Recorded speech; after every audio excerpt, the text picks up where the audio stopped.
धीरे थी जाम એટલે બધાનો વારો પતે પછી મારો વારો આવશે પણ અહીંયા આવીને જોયો તો એક અને આપણા વિપક્ષના પૂર્વ નેતા સુખરામભાઈ રાઠવા આપણા વડીલ છે તો સાથીઓ આ સમાજનું મંચ છે કોઈ પાર્ટીનું મંચ નથી આદિવાસી એકતા પરિષદ છેલ્લા 32 વર્ષથી સમાજને જાગૃત કરવાનું એક કરવાનું કામ કરે છે આ સમાજનો મંચ છે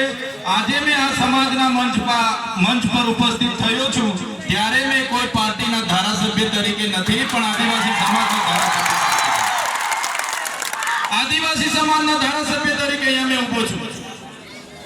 મારા જેવા બીજા પણ 26 ધારાસભ્ય આદિવાસીના જાતિના સર્ટી પરથી ચૂંટાય છે એમને કોઈ પણ પાર્ટી ટિકિટ આપી દે કે મને પણ કોઈ પણ પાર્ટી ટિકિટ આપી દે પણ મારી જાતિનું આદિવાસી જાતિનું સર્ટી હું ફોર્મમાં નહીં મૂકું ત્યારે મારું ફોર્મ પાસ થવાનું નથી એ લોકોએ ભૂલવું જોઈએ એ બધા ચૂંટાયેલા પ્રતિનિધિઓએ યાદ રાખવું જોઈએ ત્યારે સાથીઓ આજે 32મો આદિવાસી એકતા મહાસંમેલન છે પણ મોડા ચાલુ થયા છે હું વ્યક્તિગત માનું છું આજે 132મું સંમેલન થવું જોઈતું હતું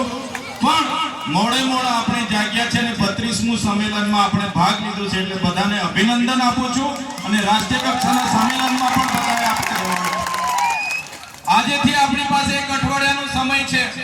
પીપલનેર ખાતે રાષ્ટ્રીય કક્ષાનું અધિવેશન મળવાનું છે ત્યાં પણ આપણે મોટી સંખ્યામાં 100 લોકોએ ગુજરાતમાંથી ત્યાં જવાનું છે સાથીઓ આદિવાસી એટલે કોણ આગળના વક્તાઓએ ખૂબ સારી માહિતી આપી છે ત્યારે આદિ અનાદિ કાળથી વસનારો એટલે આદિવાસી હજારો વર્ષ પહેલાની આપણી સભ્યતા આપણી સંસ્કૃતિ છે સાથીઓ આદિવાસી એ આ દેશનો મૂળ માલિક છે આ પૃથ્વી પરનો સૌથી પહેલાનો કોઈ માનવી હોય તો એ આપણા આદિવાસી છે એના આપણા પૂર્વજો છે ધર્મપૂર્વી આપણી સંસ્કૃતિ છે સિંધુ ખીણની સભ્યતા હોય મોહેંજો-દડો સંસ્કૃતિની વાત હોય